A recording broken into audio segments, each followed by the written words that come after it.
बिहार के संविदा कर्मचारी लगातार इस आस में बैठे हुए हैं कि कब तक उनका नियमितीकरण होगा। तो आप लोगों को बता देना चाहते हैं कि जिस प्रकार से आप लोग आस में बैठे हुए हैं, आप लोगों का आस में बैठना ये स्वाभाविक है, क्योंकि सरकार लगातार आप लोगों के साथ छलावा करते आ रही है और सरकार लगातार डेट पर डेट, यानी कहते हैं ना तारीख पे तारीख, वही सरकार गेम खेल रही है। लेकिन अब जो खबर निकल करके आ रही है सीएमओ कार्यालय से कि संविदा कर्मचारियों का स्क्रीनिंग किया जाएगा, मतलब कि आप लोगों की जांच की जाएगी कि कौन से संविदा कर्मचारी योग्य हैं, वो चाहे पुलिस वेरिफिकेशन के अकॉर्डिंग से हो या फिर कागजी कार्रवाई के अकॉर्डिंग से हो, यानी कि तमाम तरह के चीजों से सरकार आप लोगों को न पहले जांच करेगी। स्क्रीनिंग करने का मतलब वही है कि सारे जांच प्रक्रिया आप लोगों पर सरकार एक्टिव करेगी। उसके बाद अगर आप लोगों के जो चरित्र हैं या फिर आप लोगों के जो कागजी यानी सभी प्रकार के स्क्रीनिंग अगर आप पास कर लेते हैं, फिर जाकर के सरकार आप लोग को नियमित करेगी। अब यहाँ पे आपको बता दें कि नियमितीकरण और वेतनमान से कोई संबंध नहीं है। नियमित होगा तो यह होगा कि हर साल आप लोगों को रिन्यू करवाने का झंझट नहीं रहेगा, लेकिन वेतनमान की जो प्रावधान है ये सरकार जो सुप्रीम कोर्ट है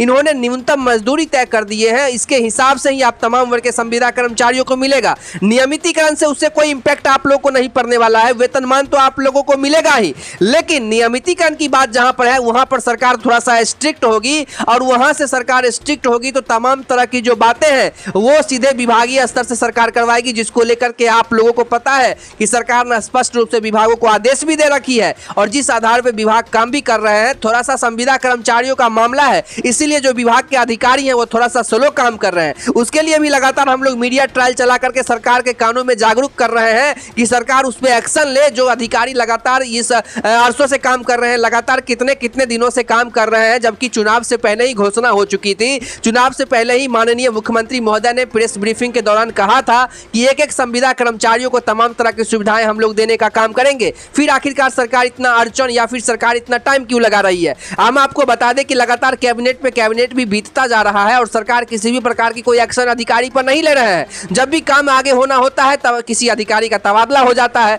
बिहार में अभी तो यही चल रहा है। तो लगातार हम लोग जिस प्रक्रिया से काम कर रहे हैं और लगातार हम लोगों ने जो संपर्क साधने का काम किया है विभागीय तौर पे, वहां से यही जानकारी आई है कि संविदा कर्मचारियों का स्क्रीनिंग होगा, इसके बाद ही उनको नियमित किया जाएगा। जैसा कि आप लोगों को हमने पहले की खबर में बताया था कि आप लोगों को पुलिस वेरिफिकेशन जैसे प्रक्रिया होगा, यानी कि जो नियमितीकरण की प्रक्रिया होती है वो तमाम चीजों से आप लोगों को गुजरना पड़ेगा। जो कि सरकारी कर्मचारी को जब नियुक्ति किया जाता है उस समय जो भी अप्लाइड होते हैं वही चीजों को आप लोगों के भी नियमितीकरण में अप्लाइड किया जाएगा। इस बात को आप लोग ध्यान में रखिए। अगर कोई कहता है कि सीधे आप लोगों का नियमितीकरण हो जाएगा, स्थायीकरण हो जाएगा, ऐसा नहीं है। नियमितीकरण कहने का मतलब सरकार के आप पर जो है खर्च बढ़ जाएगा, तो सरकार तो चाहेगी ना कि हम एकदम अच्छे से अच्छे लोगों को रखें। ये सरकारी कर्मचारियों के लिए अप्लाइड नहीं होता। जो एक बार विभाग में घुस गए इसके बाद तो आप जैसे भी काम कर रहे हैं ठीक ही काम कर रहे हैं, लेकिन जब तक आप विभाग में नहीं शामिल हुए हैं, जब तक आप स्थायीकरण आपका नहीं हुआ है, तब तक आप लोग एज अ कॉन्ट्रैक्ट वर्कर के रूप में ही काम कर रहे हैं।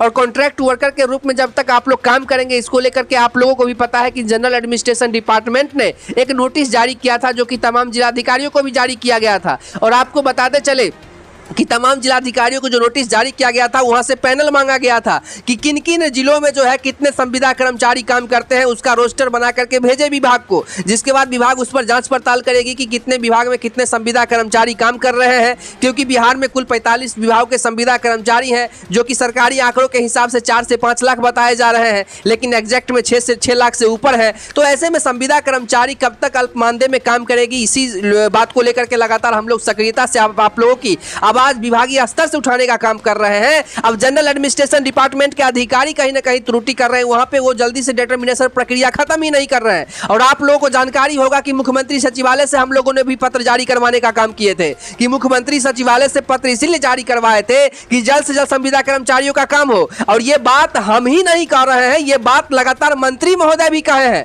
आपको बताते चले कि जब एनडीए की सरकार नहीं थी बिहार में, उस समय भी विधानसभा में एनडीए के जो कह सकते हैं कि अभी जो उप मुख्यमंत्री हैं विजय कुमार सिन्हा, वो भी लगातार चिकर के बोल रहे थे। और कुछ दिनों पहले की बात हम बता रहे हैं, जो सम्राट चौधरी जी हैं जो उप मुख्यमंत्री हैं, उन्होंने भी कहा था कि जो जितने भी संविदा कर्मचारी हैं उन सभी के जो 3 मांगों पर हम मुख्यमंत्री महोदय से बात करके और जानकारी हम इकट्ठा करने का काम करेंगे और उस पर जो है हम विचार विमर्श करके ये चीज को लागू करेंगे। जिसमें सीधे सा कहना था कि रोटी कपड़ा मकान जो कि सब करता है, उसी के हिसाब से हम लोगों ने कहा था कि संविदा कर्मचारियों को उचित वेतनमान के साथ साथ उन लोगों को एनपीएस एनपीएस जो एक सरकारी कर्मचारियों को मिलता है इनको भी मिले, क्योंकि ये लगातार सरकार के अरसों में काम कर रहे हैं और जब ये रिटायर कर जाएंगे तो इनके पास कुछ नहीं रहेगा, तो उनके कुछ बुढ़ापा के लिए भी सरकार कुछ ऐसा कुछ प्रोग्राम करे। इसलिए हम लोग का यही मांग था कि आप लोग को उचित वेतनमान मिले, एनपीएस सरकार दे और आप लोग का स्थायीकरण करे। इन 3 चीजों को लेकर लगातार हम लोगों ने भी विजय कुमार सिन्हा को भी पत्र सौंपने का काम किए थे। जैसा कि आप लोग जानते हैं,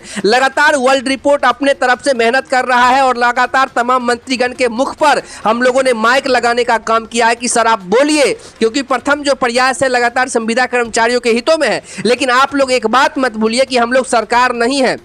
आप लोग हम लोगों पर ब्लेम लगाते हैं, फिर चाहे कि आप लोग कमेंट गलत करते हैं, तो आप लोग इस बात को जानिए कि हम लोग सरकार नहीं है। हम लोग आप लोगों के एक निमित्त है जो लगातार आप लोग के कामों को आगे बढ़वाने को लेकर के मीडिया ट्रायल चला रहे हैं, जिसके माध्यम से मुख्यमंत्री महोदय के कानों में बात जाता भी है। इस बात को अगर आप कहिएगा तो इस बात को हम सिद्ध करके आप लोग को दिखा देंगे कि लगातार वर्ल्ड रिपोर्ट तमाम मंत्रीगण के मुख पर जाकर के जो है उन्होंने उनसे बाइट लिया है कि सर इस पर ध्यान दीजिए, इस पर काम करिए आगे।